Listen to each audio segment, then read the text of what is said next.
বেশিরভাগ আপন মানুষই শেষমেশ ব্যথা দিয়ে যায়।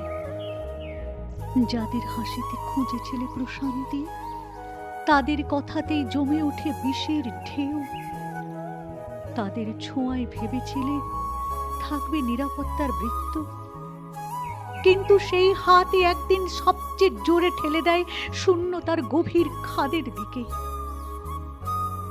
তাদের কাছে বলা গোপন কথাগুলোই এক সময় হয়ে ওঠে উপহাসের তীর।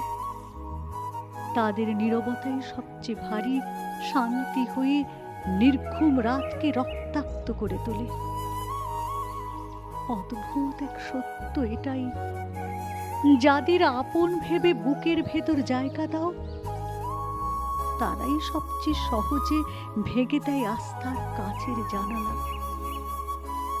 শেষে শুধু রয়ে যায় একাকিত্বের দীর্ঘশ্বাস, যেখানে প্রশ্ন জাগে, আপন মানুষ কি সত্যিই আপন, নাকি তারা আসে কেবল দুঃখ লিখে দেওয়ার জন্য?